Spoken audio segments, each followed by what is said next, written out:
It is somehow the end of another month, so it is time for us to go over our August wrap up. And I think I'm out of my slump because Finally. I got through 10 books and I don't think I've done that all year. You've been in a slump like half the year, I would say. I would say the whole year until now. Oh my gosh, and did you like most of them? I think I did, yeah. I'm so happy for you. So we're excited to talk about all of these. There's lots of books in front of us, so let's get started. The first book that I read in August feels so long ago. It was 28 Summers by Elin Hilderbrand. Y'all know I love Elin Hilderbrand, so I had to read one of her books this summer. It was like the perfect book to read to kind of like end summer off. This book is about two people who spend one weekend together every single year, no matter if they're in a relationship, no matter whatever different type of things they have going on in their lives, they're gonna see each other. Which is like not my favorite thing for obvious reasons, because if you're in a relationship, come on now, why are you gonna go out of your way to like spend this weekend together? Let's skip this year. It's a bittersweet story about love and timing and what ifs. It was just that the cheating was just like constantly throughout the book. I was kind of waiting for us to move past it and for them to both have like a good time to be together, but it just never happened. It was like their own personal relationships just kept getting deeper and deeper, and then they kept just allowing it to go too far, and that's just not my favorite thing to read about. So I wouldn't say this is my favorite Elin Hilderbrand book, but I did still give it a 3.75. It was interesting, but not my favorite. So the first book I read in August was You Are Fatally Invited by Ande Peligo, and this is the one that has a bunch of authors that get invited to this secluded island and they start getting picked off one by one. You have to figure out what happens. It's that kind of story. I just don't think this was my favorite version of that plot. This one just didn't seem very realistic. It didn't feel believable, and it was just kind of like over the top. It was okay, but not my favorite. So I gave this a 3.5. I still had fun, but I've read better versions of this. Another one I read is The House of Last Resort by Christopher Golden. I had a really fun time with this one. This is the one that Michael B. Jordan's production company is picking up, so they're in the middle of filming it right now, I believe. This is about a couple that moves into a really creepy house that has a lot of dark and haunted secrets. I actually ended up finishing this one in a day. I was just so intrigued. The pages kept me turning. The writing style wasn't my favorite because I usually don't love third person, and that was all in here. I typically like to be in first person and kind of feel like I'm right there with them. I also feel like the ending was just a little bit rushed, but it was still a really good time. I gave it a 3.75, which honestly, thinking back on it, I feel like it could have been a 4-star. The only real problem I had with it was like the ending feeling a little bit too rushed, but I had a really good time reading it. A good spooky recommendation. The next book I read is Expiration Dates by Rebecca Searle. I was so excited for this book because I read a book of hers the previous month and loved it. This one, for some reason, missed the mark for me a little bit. This is the story where anytime she gets into a new relationship, she receives a note with their expiration date on it, basically implying that's the day that their relationship will end. So when she finally meets a guy that doesn't come with an expiration date, we're trying to figure out why he's different. I love the concept. I love magical realism stories. There was just something about this one. I couldn't get connected to any of the characters. I found some of the plot predictable. I could see what she was trying to do. It just wasn't my favorite again. Don't worry, throughout the month I start liking my reads more and more. This one I gave like a 2.5, which is crazy because I know I love her other books. This one I didn't love. I also ended up reading Under Lock and Key by Lana Ferguson. This one's interesting because our main girl, Key, ends up going back to Scotland to visit her estranged family, and then she ends up meeting Lachlan, who is the Loch Ness Monster. He's like cursed and everything. They have to figure out like how to get him uncursed. It's crazy. It's not what I was expecting that book to be about. Yeah, love can be a real Loch Ness.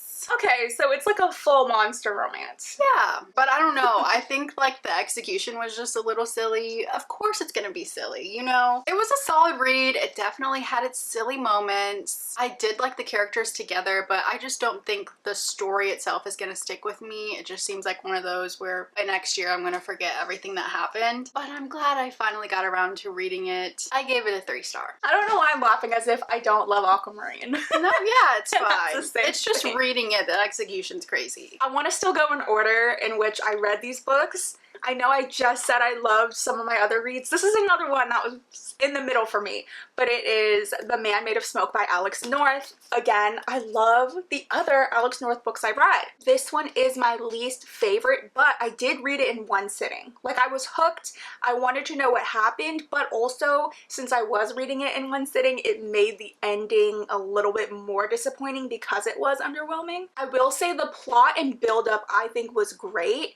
It was the conclusion that felt a little bit rushed. I also normally look forward to his supernatural elements in his books. This one kind of lacked that. Overall, I liked it, but just as you said, this is one that I definitely think is a little bit forgettable. I am glad I read it though, because it's like his newer release. I finally got around to reading The Counselors by Jessica Goodman. This one I was so happy I got around to because, again, it was like the perfect book to kind of finish summer off with. This one is about three best friends who spend their summers working together at a camp, but then a body is found in the lake and then things just get a little bit crazy from there. This was another one that had my attention right away. I was so intrigued to find out what happened. How did this body get in the lake? Who was involved with this? I do think some moments were a little bit predictable, but it was still such a fun and fast YA mystery. The next book we both read this month because it was our Literal Besties Book Club pick. It was The Compound by Aisling Rowley. This was essentially a reality TV style thriller where 20 strangers compete for luxury and survival. I really enjoyed it. I love the fact that we were only reading in the present. I feel like a lot of times in stories like this we'll get like flashbacks of what it was like for each of these people like back home and what's going on in their personal life. I love that it was none of that. It was just what's going on right now in the present on the compound. We follow this cast of characters and follow them as they're doing these different challenges and earning different prizes. I found it really entertaining. What did you think about it? I really liked it too. I gave it 4 stars. I was picturing the Love Island house the entire time though. Me too. And I would be interested in actually watching a show like this, but way less brutal. Honestly, if the author were to do like a prequel or a sequel with a whole new group of people that come after, I would read it. I ended up reading Julie Chan is Dead by Lian Zhang. This was a debut novel and I really enjoyed it. This one is about a woman who takes over her influencer twin sister's life after her death. I really enjoyed the dark humor and how it kind of explored like this crazy dark side of social media that we don't really see. The story went in a whole different direction that I just wasn't expecting and I really did enjoy that. This was another one where I was just super locked in, had to know what was gonna happen. I think I also read this one in 24 hours. It was a crazy fun read and I was definitely picturing it as an adaptation, so now I want to see this one as an adaptation and I'm really excited about whatever this author does next. I hope she continues writing more. Up next, I have Spells for Forgetting by Adrienne Young. This one was a small town mystery, first love, lots of drama. This is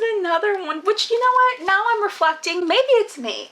Maybe I'm the problem because this is another one where you guys know I love the author. I did not like this book. Maybe I was just kind of in a different type of slump this month and didn't know. I remember last year I tried to read it. I ended up DNFing it, I think around 50%. But my friend read it and really loved it, so I was like, I'm gonna give it another shot. I started it over and reread the whole thing. I should have just left it as a DNF. I did think the mystery was interesting. There was different POVs though that I didn't think was necessary, so that pulled me out of the plot. This was just a story where I was able to predict a lot of it and the ending was anticlimactic. Another one where I wasn't connected to the characters, so I didn't care about their relationships with each other. I think overall it had a cool premise, but it was a letdown for me because I love her other books so much. I gave it 3 stars. It was okay. I wish I would have just left it alone. Maybe it was you. Maybe it could be. It could be. Because a lot of these, I'm sensing a pattern. Now I'm like, I want to read Spells for Forgetting to see. I would love it if you would do that. Because like, am I the problem? Probably. Another one we both read this month is The Memory Collectors by Deej Meserve. Very good. Very good. This is essentially a time travel story where like everything connects and it gets you thinking about the bigger picture. I love time travel. Like I've always loved movies and shows and stuff that involve that. So I need some good book recs if you guys have them that have like a time travel element to it, because this one was so good. This was another one that I finished in a complete day because I was so intrigued. I had to figure out what was going on in their past, how were they all connected. Normally I don't like too many POVs and I did feel like we had a few different people, but I was intrigued in all of their stories. I could easily picture everything that was happening. This one was good. It was good. As we're sitting here talking about it, I'm remembering more and more, and I'm like, this one was really good. I'm like gonna cry. It was kind of powerful at the end, you know? Yeah. I love a story that has like a good overall message. Yeah. Like what really matters right now. And if they had something eventually where you are able to time travel, even if it's just for an hour and anything you do in the past wouldn't change the future, would you still do it? I feel like most people would. Yeah. I love that premise. This was good. I gave it 4 stars. Me too. So up next, I have Black Sheep by Rachel Harrison. This wasn't even one that I was going to read this month, but I decided to pick it up and I really enjoyed it, like I've enjoyed all the other Rachel Harrison books. In the story, we have a girl, she hasn't seen her family in like 6 years. She left and never went back, but it's her cousin's wedding, so she decides she is gonna go attend. And when she goes back, she's just faced with everything she left behind and a bunch more dark secrets. This book was insane. I honestly didn't know what to expect going into it, and when I tell you my jaw dropped when we get like the first kind of reveal, I thought it was so good. Rachel Harrison is 3 for 3 for me right now, so I can't wait to read more of her books. There's a new one coming out as well that I can't wait to read. Play Nice. That one's gonna be good, I know it. I gave this one 4 stars. I can't wait to read more by her. I also ended up reading Sounds Like Love by Ashley Poston. I really liked the idea of having our 2 love interests being able to literally hear each other's thoughts. It was cute and a contemporary romance and not like a fantasy setting. The family drama also kept me super entertained. There were plenty of silly, funny moments that I enjoyed. I would say I liked the 7-year slip a little bit more from this author, but I still had a good time with this one. I gave it a 3.75, which again, looking back, does kind of seem a little bit harsh because I had fun with it. So maybe more like a 4 star. The next book I read, I don't own yet, but I wanted to read because I wanted to watch the TV adaptation, and it was Long Bright River by Liz Moore. In this one, we're following a cop, and she is trying to figure out this string of murders that's happening in the town while also trying to find her missing sister. This, to me, I think I was expecting a really good small town mystery. I thought since we're in the cop's POV, we were gonna find all these things, put it together, and like kind of act as the detective in the story.